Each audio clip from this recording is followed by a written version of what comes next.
fondatrice de la ressourcerie créative de Lyon. Mon nom est Elodie Guéquintel.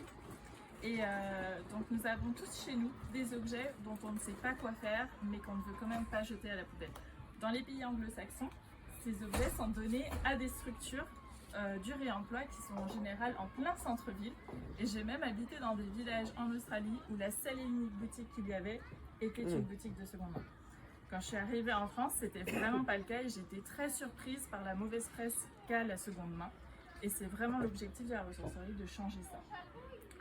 Quelque chose qui m'a beaucoup surprise aussi, c'est que les structures du réemploi à Lyon, les boutiques solidaires, un peu style Emmaüs et Notre-Dame des Sans-Abri, n'arrivent pas à gérer les quantités de dons.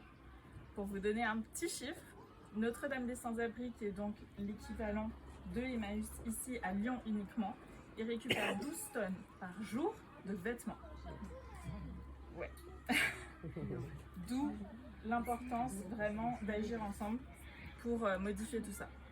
Et donc, les deux objectifs de la ressourcerie créative de Lyon sont 1. La réduction des déchets sur les territoires en déjouant les préjugés de la seconde main et en modifiant les tendances de consommation. Et le deuxième, c'est d'inclure des personnes isolées.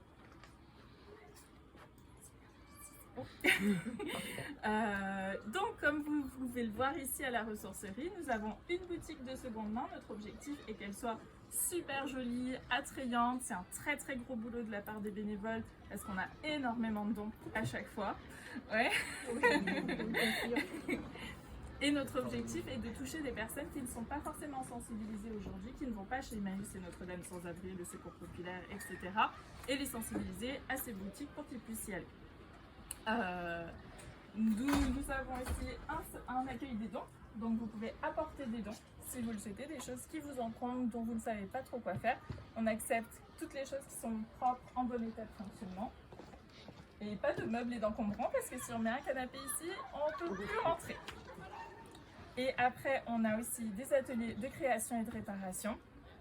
On utilise dans ces ateliers tous les matériaux qui arrivent, ainsi que les choses qui arrivent abîmées. L'idée, c'est de les réparer ou de créer à partir en tant que matériau de récupération.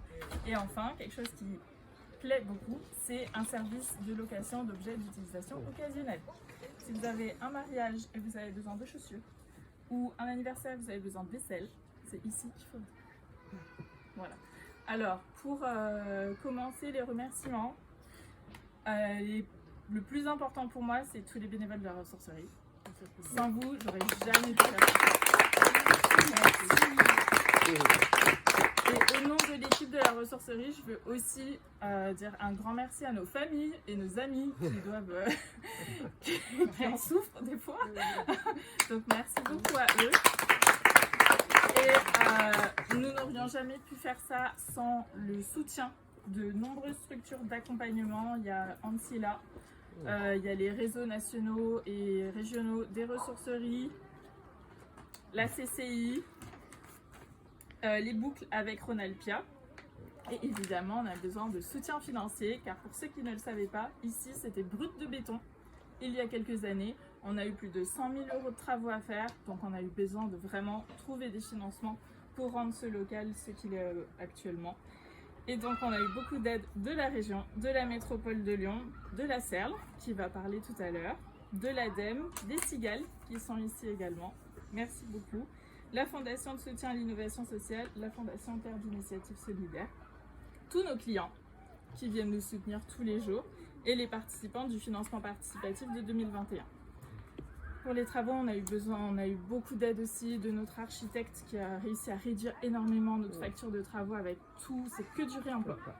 Ici à la ressourcerie, on a un électricien engagé génial qui sait tout de la récupération également.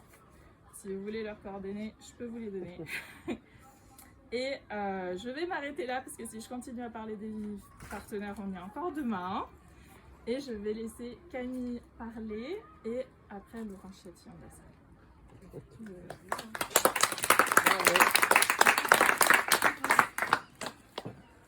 Bonjour à toutes et tous. Je suis Camille Auget, adjointe au maire de Lyon à l'emploi et à l'économie durable.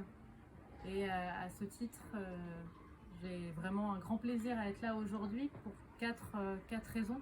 La première, c'est que dans mon plan de mandat, dans notre plan de mandat, celui de la ville, on a cette question de la réduction des déchets qui est aujourd'hui un impératif et qui nous tient effectivement beaucoup à cœur. Et donc, on a à cœur à soutenir, à encourager un certain nombre d'initiatives qui se déroulent dans Lyon, que ce soit des lieux et puis aussi bien sûr avec la métropole, ça a été dit, que ce soit des événements, que ce soit des initiatives, des projets un peu plus larges, que je ne citerai pas aujourd'hui parce qu'on est là pour la ressourcerie, mais c'est vrai que ça rentre vraiment dans ces initiatives et ça vient mailler en fait la ville avec des possibilités que vous offrez pour les habitantes et les habitants à trouver des solutions pour réemployer, pour éviter de jeter et on parle souvent des 5 R sur les déchets et là vous arrivez à avoir un vrai panel de solutions entre l'upcycling, le don, la location, ça je ne l'avais pas en tête, mais c'est vraiment autant de formes qui sont originales.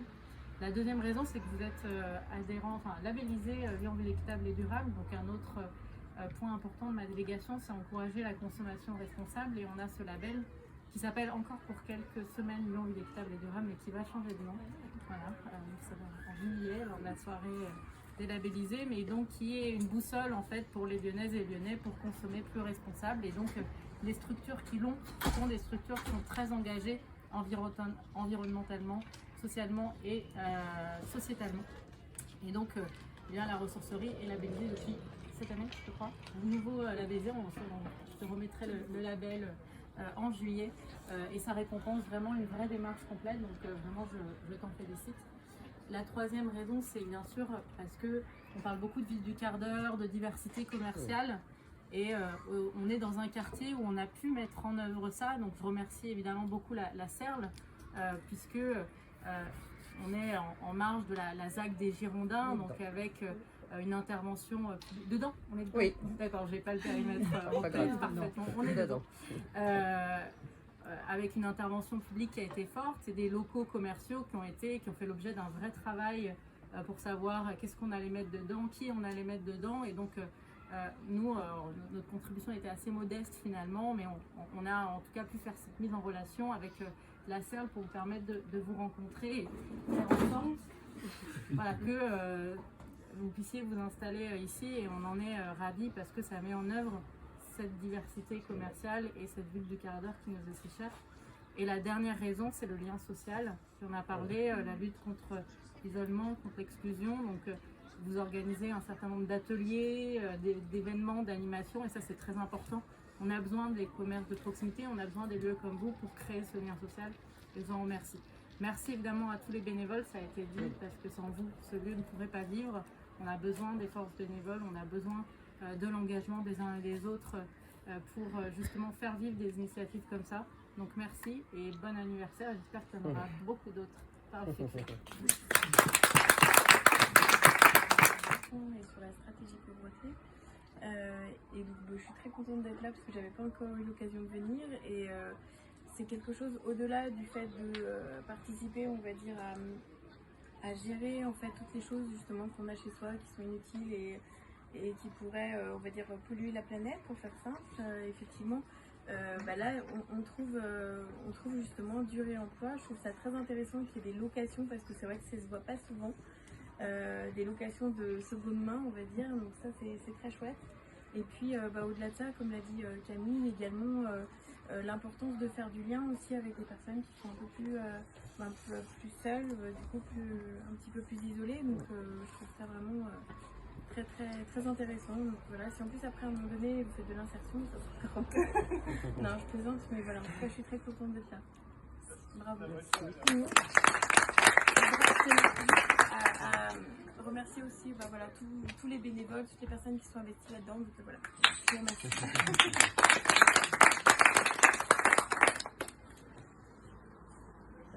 Je peux vous parler. J'assure la direction de projet de la ZAC et je suis avec Laurence Chatillon qui a suivi vraiment plus spécifiquement l'installation de la ressourcerie. Donc elle prendra la parole sur le concret. Vraiment en 2 mots parce qu'on n'est pas là pour la ZAC, mais donc la ZAC, on y est. On est concessionnaire de la métropole depuis 2012 pour aménager ces 17 hectares d'opération et y apporter 2900 logements à terme. du bureau et du commerce. Le commerce, comme le disait Camille Auger, se concentre spécifiquement sur la rue des Girondins et on est vraiment très vigilant à la qualité et à la cohérence de ce qu'on implante. La réussite d'un quartier, c'est aussi comment on lui permet de vivre, et le commerce en est donc un des maillons essentiels. À ce titre-là, une filiale de la Serle porte les rez-de-chaussée commerciaux de la ZAC et ce rez-de-chaussée n'était pas identifié initialement. On a eu l'opportunité de le maîtriser, de l'acheter quand Bouygues nous a fait part de ses difficultés de commercialisation et aussi de ses intentions. Et on a vraiment souhaité pouvoir maîtriser ce qui allait s'y passer et dans quelles conditions financières aussi. Donc la Serle a acheté, on va dire exceptionnellement, un local en dehors de la rue des Girondins. Dans un objectif bien précis. Voilà, et c'est Laurence qui va vous l'expliquer. Donc effectivement, Bouygues avait des difficultés de commercialisation sur ce local où elle nous présentait des prospects qui pour nous n'apportaient pas une offre de qualité aux habitants du quartier. Donc on a eu notamment un hôtel capsule, des choses comme ça. Donc c'était certainement intéressant, mais bon, on voulait qu'il y ait une offre plutôt de proximité. Et donc on a eu l'opportunité d'acquérir ce local, alors que c'est pas effectivement notre cœur de cible, cette rue-là, de manière à bien implanter une activité que l'on souhaitait plutôt issue de l'économie sociale et solidaire. On voulait quelque chose, une activité qui ait du sens dans le quartier, qui permette aussi de faire du lien avec les habitants. Et aussi parce qu'on avait cette place devant, ce petit espace public, on s'est dit, mais il y a un moyen pour faire du lien, de travailler l'extérieur aussi, voilà. Donc on a acquis le local. Et puis on a rencontré la ressourcerie. Donc par l'intermédiaire de Camille Auger et aussi de Plateau Urbain avec lequel on fait une occupation temporaire sur le jardin des Girondins. Et on s'est dit, mais voilà, la ressourcerie, c'est notre mouton à 5 pattes parce qu'on l'a cherché longtemps. Cette activité qui pouvait permettre tous de répondre à toutes ces ambitions-là. Et de ce fait, donc on a signé avec la ressourcerie, on a accompagné la ressourcerie dans les travaux, dans les facilités financières pour lui permettre de faire ses travaux et d'être locataire ici. Voilà. Et bienvenue et félicitations à tous. Et encore bravo pour cette belle activité. Voilà.